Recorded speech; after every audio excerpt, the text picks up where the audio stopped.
How's it going, everybody? We are going to be doing a live react to 2025 Marvel Strike Force content update. Looks like they are going to be giving us a lot of information on what to expect during this Age of Annihilus. I've not seen this. I don't know what this is about. This is a conversation between Ryan Jacobson, the general manager, and Rich, who is the content lead design. I think they put out a lot of cool stuff lately. Like that Omega Dimension was great content, but it was poorly gated for a lot of players, right? The Temporal Cataclysm, I actually have a lot of fun doing that, but some people didn't find it was very rewarding. Obviously, Battleworld was a huge L, and hopefully we're going to see what's in store for the next iteration of Battleworld. Some of the ideas that got floating around, I think that, we need a new type of gameplay. Like, yes, still turn-based strategy, but a new sort of way to score points or to get victories, something that's not just what I call team deathmatch. That's what I'm very excited about. Roguelike is going to be coming to the game soon, so hopefully we learn some more stuff about that. My understanding, though, is that this conversation happened before Overpower was put in the game. So do not expect them to talk about Overpowered at all in this video. Hopefully we'll have some more information about Overpowered, and it's either get used to it, guys, it's not changing, or they are still thinking about tweaking something. Hopefully we get some sort of information to that effect soon, because I know people are still losing their minds about it. Alliance mates are dropping off like flies because they don't know if they... Anyway, that's a whole other conversation. We're going to react to this video. Let's see what they got to say. I'm Ryan Jacobson, General Manager of Marvel Strike Force, and with me today is... Hi, I'm Rich Waters. I'm Game Director for Marvel Strike Force. You want to quickly start talking about Ages and what we're thinking about there? I know we sort of set the goals, right, which is creating short-term, long-term chases for our players, making it so that players got great rewards from a lot of the core modes that they necessarily haven't been getting for some time, and then creating a seasonal shop, right? And the seasonal shops that we're thinking about are our chapter kind of stores, adding great variety in ways that we've never done before, and giving the players more agency and choice, but also giving them things that I think they really, really want. And I know we learned a lot from some of the little shops that we've done, but Ages is one of the things I'm really excited for this year. And you want to talk a little bit about kind of what you might be excited for with Ages? So what Ryan's talking about there, I 100% agree with. I think just this new store thing that they're doing, and this store we know is going to change every time a chapter changes. Every 3 months, this chapter is going to be different, right? The store is going to be different to match the chapter. So there's going to be, XYZ character shards in here that match the teams being released during that chapter, as well as Gear Tier 20, training modules. They haven't said what else, but they said other stuff. So probably awakened abilities, maybe awakened abilities for Quasar will go in there. That'll make sense. Otherwise, it might just be buy only, or maybe the awakened abilities for Quasar will be in the Chapter 2 Intel store, whatever that case is going to be, right? And we are getting a universal currency from our game modes to use in that Intel store. And that actually does excite me, because that tells me that there's going to be a currency reset. The further I push in these game modes, the more I'm winning in these game modes, the more I'll be able to buy whatever's currently hot. And what's in that store will always have to be a hot commodity, because it's being updated to match with like the current happenings in the game, which has just not been the case with like the War and the Crucible store that we have right now. It never updates fast enough. So I'm pretty excited about that. But I understand this is a resource-based game. To me, it's also a strategy gameplay game. Like, I like the gameplay of Marvel Strike Force, and I think there's a lot of potential to expand on that gameplay. That's what I hope they talk about for the better part of this video. Yeah, sure. Yeah. The next age coming up is Age of Annihilus, and it's a really big narrative beat for us. I haven't felt like we've had as much of a strong story presence in the game as I would like to have, and as I'm sure players would like to have, since the Age of Apocalypse. And so this has given us a chance to really structure everything around the game events, around the content that we're serving up, around the way that we're really giving the game out to players in something that is narrative driven. And there's big functional elements, like you said. We will have currencies you're earning through playing the modes that you're already playing and enjoying, with really valuable things you can get with those currencies. Rotates on a quarterly basis. And so we're shifting a lot of things in the game into this new Ages mode, but it should be very much in your face that Age of Annihilus is the thing that you're doing right now, and everything is building towards that across the board. Yeah, so I think one of the things we've struggled with recently, right, is that kind of immersion, that sense of immersion that we're giving to our players. I think one of the key things is, as we we rebalance it, as we think about how to shift to this new system, is making sure no one feels any sense of loss. If you had currency balances, then you're still going to have the same buying power in game with those that you always have. If there were things you like to purchase from the War store or the Crucible store, all those things are still available to you. So we're trying to be very careful that there's no sense of loss whatsoever. There's no way that you could feel like, oh, hey, this didn't work out well for me. And in addition to that, the new seasonal store ought to have prizes that you care about, rewards that you're interested in, so that playing the modes that we have, playing War, Crucible, Arena, Raids, anything, is going to translate into things you want. And so, yeah, looking forward to getting that changed. Yeah, I can't see how they could screw up the Intel Store's contents and the stuff that we're going to want in there. I have been getting a lot of messages from people worried that they're not going to have access to the other stuff that we currently have in like the War Store. Players that are, catching up. They're newer players or they're mid-game players and they didn't farm XYZ yet. I think Blitz will probably still give supply credits. I can't imagine the Blitz is going to be given Intel, because then you're going to have Blitz bots coming back, right? So if the Blitz game mode, which is part of that whole conversion system, is given Intel, then Blitz botting is back. And that's just not going to be the case, because they're going to have Gear 220 in that, and they want to heavily limit what people are doing there. So there's no shot Blitz is going to be giving the newest currency. I mean, it would be really stupid if they don't have some sort of conversion rate as well for you to turn your Intel currency into the supply credits. Like, that would make absolutely no sense. I don't think they've done any official messaging on that front at all, but those are like really, really logical things that, I mean, hopefully somebody will have caught on to, right? I don't know. We'll see. I mean, day one, if Blitz is giving the supply credits, everyone should invest in whatever the first Blitz bot that pops up on Google. Invest stocks in that, because that'll be going crazy. Yeah, and I think the other thing with the way that we're trying to make pretty massive changes right to the way that the legendary characters are going to be rolled out. Each chapter being 3 months long, but a distribution of 810 plus shards of these legendary characters, only given out through engagement, no monetization attached to them whatsoever, so that all players, right, can go after and get kind of the best characters that we put into the game. I think also is going to be a really exciting thing that people should be really looking forward to. Sure. Yeah, that makes sense. With the legendary characters, we tried something recently with Lilandra and made sure that people could go in and engage and earn a great character that way entirely by playing. And so we'll be doing that with the legendary characters leading up to Annihilus. But then, like you were saying, in the seasonal shop, any new character might be something you can chase pretty easily. And so it doesn't really pull you out of that sort of engagement loop for going after things you care about. I'm really excited about that change, and I know there's a ton of other things that we're still working out around kind of the ages and some of the structural stuff we're putting there. But I think there's also massive changes that you've put a lot of time into around War. You want to start talking a little bit about some of the War stuff we're thinking about? This is going to be a big topic. First, let me address Pathfinder. Yeah, no, I don't think any end game or like mid game players should do any sort of conversion ahead of time. But do you know if like the newest new players, is there going to be stuff for them in the Intel store in like dramatic quantities, or do they have the option, like if there's only Gear 220 and like big amounts of training mats and all that stuff in the Intel store, would they have the option to trade some Intel currency for shop credits? So I keep calling it supply. Would they be able to change it into shop credits that they can then go use in like what is called the Crucible store right now, which will eventually become the Legacy store eventually, right? Like, do they have that option at all? I guess the question. And then, yeah, if you could find out what's going to happen with Blitz wins, what we get for doing a Blitz win, that'd be amazing too. But what he said about legendary characters, Landra, 100% agree. But this next topic is a heavy topic, wars, sorry. Because we've had a lot of endgame big boy alliances break up because of like the war complexity. And war it's never really landed as a lot of people's favorite game mode.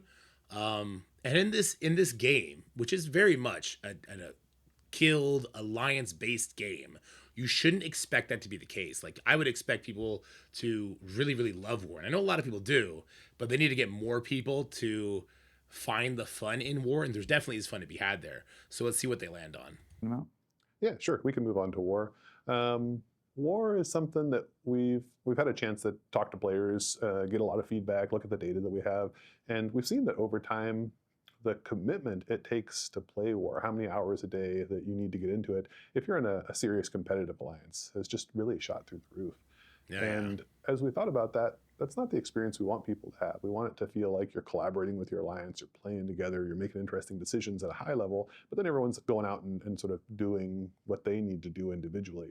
And what we found instead is, because of the way we run our efficiency system in the war scoring, that players feel like the war captain has to really go and tell them all of the attacks to do, because even one missed attack can lose you the war. Lots of handholding. And so it's a tough experience on war captains, and it's less fun for you as a player because someone's telling you everything you should do, which is rough. So we're looking at some big war changes now, and those center around shifting the strategy for war to a higher level, so that people are talking in their alliance, collaborating about how do you attack the enemy base, what rooms do you want to go through, what order do you want to attack them, and moving that focus away from the individual battles where people feel like they can't fail even one of those battles. So I some love of the things that. we're doing there are going to be adding more interest in room rules, so it matters which rooms you pick in which order to attack, making more impactful choices in the decisions around what rooms do you want to score in, what rooms do you want to place your boosts in, just making sure all of the decisions above the individual battles really matter to players to make that a mode that feels replayable and not like the same war every week. Yeah, I think I love that. Yeah. Yeah, I would really like that. I know that recently I got Scotty to come back to the game. I begged him to come back to the game. And he's been kind of our war lead. And we now have another player who he's kind of like mid reaching endgame, Risa. And he's been helping out a lot. But there's a lot of hand holding, and there's a lot of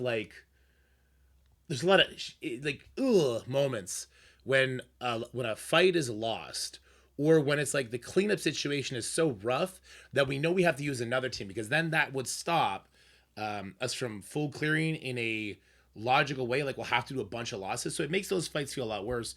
If there is a path to make things more interesting on the scoring front, instead of just clear all rooms, less attacks lost equals you win, if there's a way to make that feel more interesting, more strategic based, I think that could be really cool. We'll see what kind of direction they take it. I think the kind of collaboration part that you touched on is the big thing for me in terms of allowing alliances to try and figure out what do they want to do together rather than being micromanaged on the attacks per attack. Sure. That doesn't sound very fun. And yeah, I think some of the things that you've outlined as the goals for the changes, I think are going to be really positive. And I know we're also looking at Battle World. And there was a lot of critical feedback. There was some positive feedback when we released that mode. And I know we learned a lot. He said positive feedback when they released that mode. I think he just misspoke. He said critical feedback, and then he said okay. We'll let him cook, Ryan, cook. Kind of what you were saying, right? Talking to our players and looking at the data. I know that's another one that we want to try and find some time development resources against before the next one comes out in September. How are we thinking about trying? September Battle World, okay? We knew that. Just make sure everyone remembers. Battle World 2 comes out in September. To update that mode. So our next Battle World's coming out in September. New boss, new mechanics. We'll be updating a lot of things that were pain points the first time around. If you're in a less engaged alliance, or maybe not a full alliance, you'll still be able to make progress day to day. You won't feel like you're stuck in zone 1, for instance. Be looking at special operations, making sure that those are a little more of an interesting puzzle that you want to go through each day and figure out, hey, how do I best collaborate with people on this one? Yeah, and like I said, that new boss. Yeah, I don't know if there's any. Yeah, I mean, I always spoil everything, right? So yeah, he already did. He in one of these other videos, he said it's not always going to be a villain, and they might already be coming to the MCU. And everyone's like, "Oh, homie's talking about Sentry. Let's see if they actually say his name. Say his name." Tease or give out the info. If you want to give out the info, give it out. Tell them. Well, and this next boss will be Sentry in Battle World, and Sentry's a big deal, a very interesting character, and we're starting to work on it already. Yeah, that's super cool. Sentry is like a larger than life character. He's another like big name, a big deal character. Like when the big bad guys come to Earth to mess things up in the comics, they're worried about Sentry, which is really, really cool. And the Thunderbolts movie, I'm hearing nothing but good things. So there's a lot of hype around this character, and I hope they stick the landing on him, because he's got this other like persona. Like, that's cool. If you know, you know. And there's a lot of cool stuff they could do here. Sentry is one of my favorite Marvel characters. I mean, he's coming into the Thunderbolts, so he'll be in the MCU. And, I think with our team and what we can do on the animation side and the VFX side, and having the Sentry and the Void, and hopefully we can create Oh, some there you really go. cool dynamics there. I'm really pumped up and excited to see him come into the game. Yeah, I think for us, right, you and I have talked a lot about it, which is as the game matures, we've kind of painted ourselves into corners at times, right, where we put out a solution that we think helps all player types. And a lot of the times it doesn't, right? It doesn't work that way. And I think Battle World is that perfect example of us learning a lot I from lost my what we chat. could do, Oh, what we you're back. wanted the Okay. mode to do, what we thought it was going to do, and then it did a lot of the complete opposite things that we actually thought it was going to do. And so, yeah, I know we're trying to look at how do we get away from that one size fits all. And then I think you also touched a little bit on kind of spec ops, which was one of those things that we didn't necessarily think was going to kind of hit us the way that it did. We always just figured people would just kind of randomly throw some characters in there, but then it became another chore kind of for alliance management to kind of figure out who's putting which characters into which slots. So how are you thinking of kind of spec ops in Hey, here we terms go. of This is big. removing these layers of just kind of an overhead that we are putting on players? Yeah, it's a good question. I think all of the features we're looking at right now, when we're figuring out what kind of gameplay we put in them, we really are thinking about how are you playing it. Is it something that you're just trying to do quickly each day? Like raids are a check-in. Raids aren't supposed to be deeply thoughtful experience, but if it's True. something new, something like a battle world, wants to be interesting puzzle, an interesting thing that you'll do day over day and think, oh, I'm glad I'm going to try something new this time. In a lot of cases, that's something different people might think a different strategy is good. It's not like there's an obvious one way to win this, and so we need to get that kind of gameplay and replay in there. And replay is a big factor in what we're trying to do going forward. And so I don't have an exact answer for what Spec Ops is going to be, but I know that for it to be good and something we want to ship, it needs to be engaging and something you look forward to doing. Maybe something you'd do if there wasn't a reward attached to it. Not forever, because I know rewards are a big deal, but you might go, hey, this is actually fun. I wouldn't mind doing this again tomorrow. Agreed. Spec Ops to me, the way you land Spec Ops is it's not an alliance based thing. It is a individual based thing, okay? And there's a bunch of characters that they know are good on these nodes, and you put those characters up for Spec Ops. You let people do as many as they want. Those characters give like victory points, which gets applied to your leaderboards, and then you have to have a battle world leaderboards, right? You let people put things in Spec Ops, and you let them take them out too. So you put him in, oh, it didn't work. Okay, I got to go get this character back, and now I can do the node with that character. So you let them go in and out, but once a character is used, they're used, sort of thing. You don't get that points. So it awards victory points at the end of the day. It awards milestone points that affect the leaderboard that gives you points. And that's how you can make Spec Ops something that people are playing around with. They're trying to do a node without using a certain character and they get rewarded and they get reward their alliance by doing things the hardest way possible and throwing characters into the Spec Ops. That to me is how you can make Spec Ops interesting and rewarding and make people feel good about engaging with it. Mind you, whenever you talk about something like this, there are the sweatiest of the sweatiest players, and I love them, and I am one of them. They will micromanage their players and be like, okay, guys, we need to figure out how to do this global villain node without using Scientist Supreme. And they'll like force you to do that, right? And so people will do that, but that is a self-inflicted wound, and you shouldn't dictate the structure of the game too much around that. I understand you have to do that to a certain amount to protect people from themselves, but you shouldn't dictate everything around that. Oh, and also don't put gear tier or star requirements on the characters. Simply having you have to give up your zombie Scarlet Witch for this node is fine. You don't have to put a you need her at 5 or 6 star requirement. It's irrelevant to the conversation. Just giving that character up who's probably really good on that node, that is the pain point enough. Agreed. Probably worth talking about roguelike a little bit as far as something that's sort of customizable. One thing, just tying it back to the Great segue. Not one size fits all. Going into that, there's a difficulty setting, so you can tune it up, tune it down, so you can get something much like Scourges that suit your ability. But it should be an exciting mode, and again, very replayable. I'm personally super excited about roguelike. I don't want to speak on your behalf, but I would say it's probably the thing you're most excited about that we're getting out this year, right?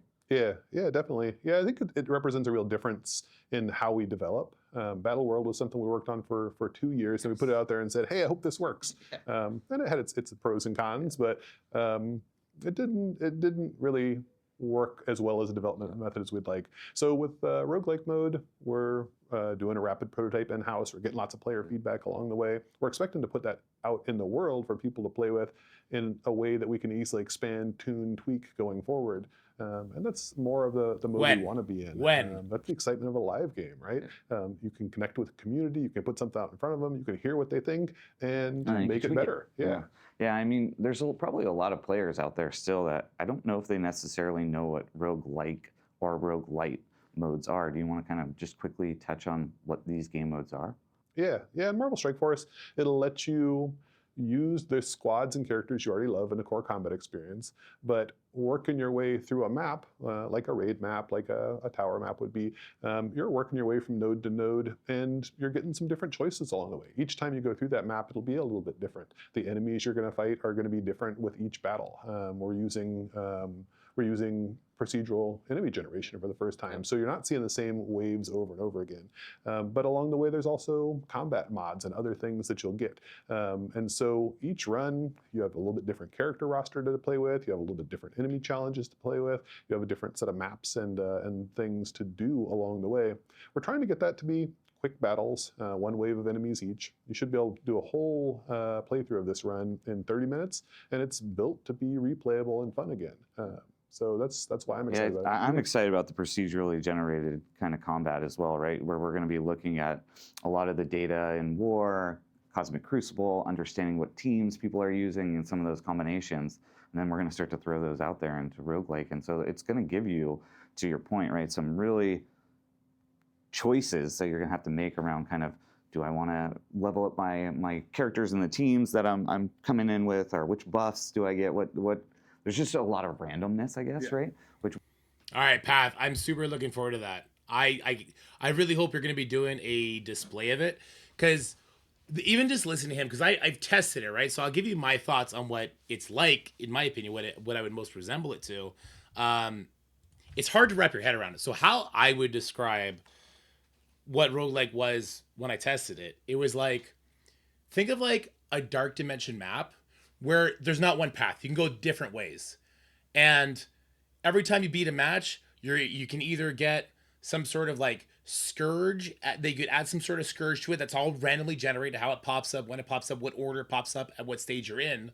And that will now affect the battles. And you can, like, if once you die, and you can restart, kind of like a scourge too. Like, I'm super impressed with it's a brand new sort of gameplay using the bones of the Marvel Strike Force's most interesting things, which is our intricate character kits and our characters. And there's ways that they can bring older characters back to life within this game mode, which I think is really, really cool. And I'm super excited for whatever Pathfinder's going to show. I'm very excited. Hopefully we see some content we don't have in the game today, because everything's pretty static and at this point. And this, I think, is going to be so refreshing to players, as you kind of touched on, right?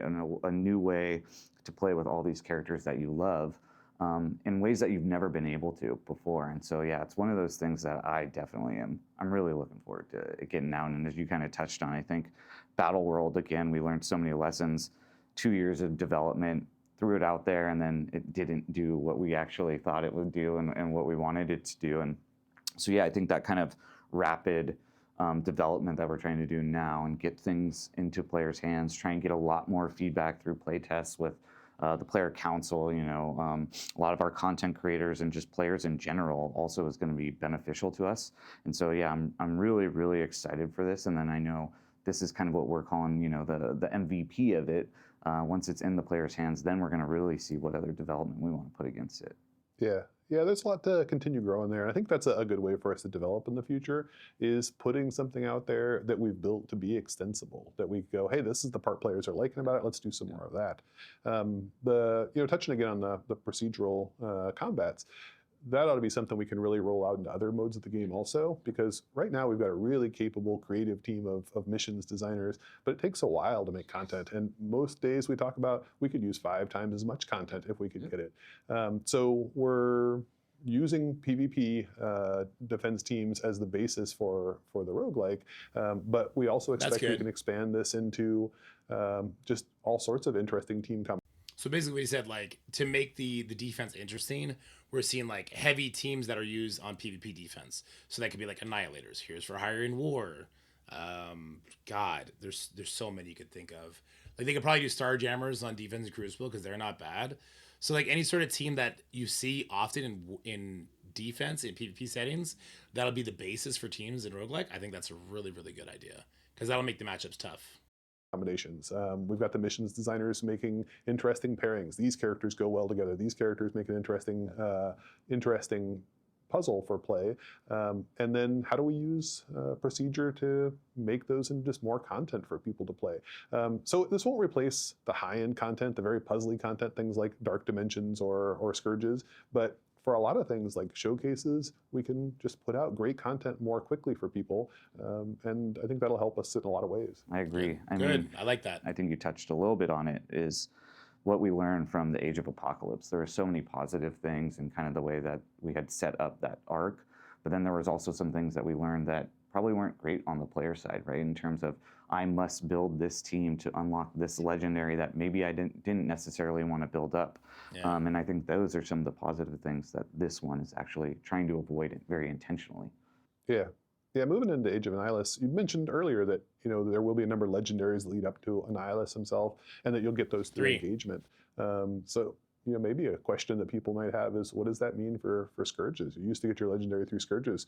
How do those fit in the picture? Yeah, so the way I think I'm thinking about it right now is that Scourges, we love Scourges, right? I think that's one of those modes where depending on you and kind of the puzzle you want to put together and kind of the points that you're trying to go after, you can make that puzzle really hard and you can make it kind of easy, and depending on the difficulty selecting that you have there. Okay, so I agree with everything he's saying, except since the Mephisto style trials, most of the packs have not hurt you. They've only helped you. Now, the last Shadow King, and I think this Old Man Logan trial as well, they actually added some detrimental packs, which is great. So they need to remember that it can't just be all packs that benefit you and then some health packs that are the only detrimental ones. Like there needs to be some strategically debilitating packs. Like, hey, if you block, you get stunned, and that's only on the player side. They need to make sure they keep doing ones like those into these Scourges. And so we know we want to continue to leverage and lean on Scourges. So the way we're thinking about it is that the red stars will be acquired through a Scourge, and those red star Scourges would pop, say, once a month, right? So again, in this 3-month chapter, say month 1, we're going to pop a Scourge and maybe get 1 to 2 or 3 red stars of this legendary character because you're starting to power up that character. And then in month 2, maybe you're getting the 3 to 4 or 5 range, right? And then by month 3, you're actually can get the 7th red star. And I think that also will keep Scourges around, and then we can make sure that you're playing basically a Scourge, a newer Scourge, once a month. Right, and I think that's something that I know for me, I love Scourges. I would be super excited for. Yeah, me too. Yeah, I bet everyone will be excited because they'll get the great character by default from just playing the game and then get a chance to power up through Scourges. So I think it's something I'm excited. They're using very specific language, like get a chance, like you can get up to this. So I think that there's still going to be a leaderboard aspect to these red stars. I don't think everyone's walking away with their 7 red star because they haven't gone that far. Also, when I said block gets you stunned, I mean you choose who you get like deflects to, right? And you choose bringing in a block character. So the idea there is like you avoid characters that block and stuff like that. But anyway, that's interesting. I wonder if a Scourge every month is going to burn people out. I really wonder how the red stars are going to happen. Like maybe for the first 2 months, like the first 2 Scourges they run in a chapter, it's just milestone points. Or maybe it's milestone points for all of them. I'm very curious how they're going to handle this Scourge stuff and if there'll be a leaderboard. Because what they could do is to make people still push the Scourge as hard as possible. They could have a leaderboard that gives like Gear Tier 20 and stuff like that away, but then the red stars are just milestone points only. I think that would be the best way to handle it. So everyone walks away with like at least 5 red stars, and the leaderboards is for like other cooler stuff. I think that'd be the best way to handle it. Very curious how they're going to approach that. To see how that, again, players receive it. Yeah, same. This is the first live game I've worked on where there's never a shortage of ideas. Sometimes you're working on a game and it's like, oh, what should we do? We've got plenty of bandwidth. What should we do next month? But this one's always got 300 good ideas that you look at and go, oh, players would love this. This would be good for the game. And so we're just always kind of stuck by how much we can build at a time. And it's a good problem to have. But I wish we would build a little faster. I totally agree. Get some engineers. I appreciate you taking the time, Rich, to chat about the roadmap with me. Look forward to seeing what all of our players think about everything that we're making. Yeah, this will be fun. Thank you very much. Yeah, that's a wrap. Any teasers? Those are two big boys. Any teasers? Anyway, there was some good stuff that came out in this. Like I said earlier, this was done before Overpowered came to the game, before I think they knew what they were doing with it. I think this happened during the summit. Lots of interesting stuff here.